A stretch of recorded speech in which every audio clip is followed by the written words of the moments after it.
Many of you have watched our other video on how to build a rocket stove for only $6.08. Well, since we've got over 400,000 views on that one, it's time to show the update. We're going to use 21 bricks today, and this is how we're going to stack them. To start with, 3 across, 1 across, and then break this one in half. The next thing we're going to do is take this piece of mesh. This came from the local fireplace store, and we're going to put it right there. Here's how we're going to stack layer 2. We're going to try to overlap a joint on each one of these. So we're going to start here. We want to keep the mesh as straight as possible. Put a broken one there. Put another one here. And we're going to end up with a double joint here that we can't do much about at this point. Before we go any further, we're going to take out this brick right here. We just put it in there for spacing. This is going to be the combustion chamber. The draft will come up through here, and the sticks, or material, whatever, will go right into there. It will make the stove draw better and make it burn hotter. Some of you may be wondering, why are these bricks numbered? Well, I kept putting this together and taking it apart and using it and moving it all over the yard. Decided it would be easier to just number the bricks. But I got lazy, so I'm just putting them up as I use them. For layer 3, we're going to try to overlap all the joints again. So each time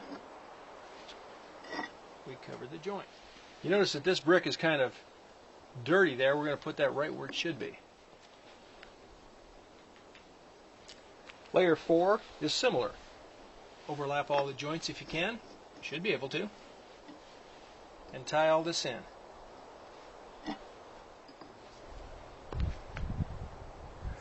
I experimented with this and found that if the chimney was just a little taller, it drew better. So we're putting on another layer. This will make it 5 high.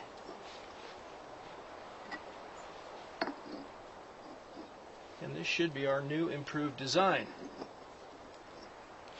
Now that's what it looks like. When you look at it from the front, you see that the mesh is going to hold the wood up, so there's lots of draft through there. We're going to pull this right in front. This will be a way to rest the wood on it when you put it in. So let's suppose you want to shut the heat down a little bit.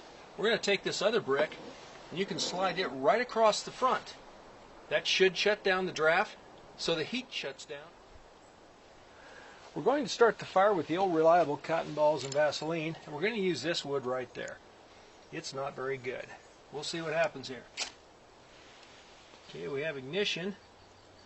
Put that inside. I'm going to throw in this other stuff.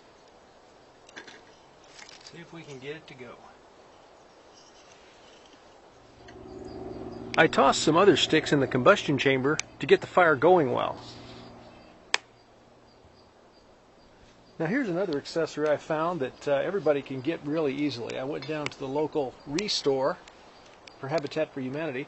That's an old gas range grill or whatever they call it.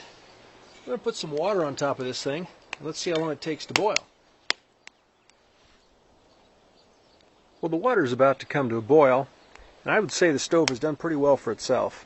It's about 30-something degrees out here. The wind is blowing, and we have an uninsulated can. And it's still managing to boil about half of that, about 24 ounces of water in about 5 to 6 minutes. This is not bad at all. In the aftermath of a disaster, you would be needing to boil water as quickly as you could.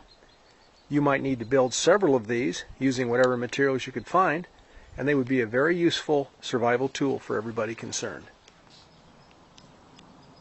So this is the improved version of the rocket stove. It has 21 bricks, a piece of mesh, and the top off an old gas stove. It's about 30-something degrees. The wind is blowing. It's chilly out here, but this stove is working pretty well. This is SurvivalCommonSense.com. Thank you for watching, and go outside.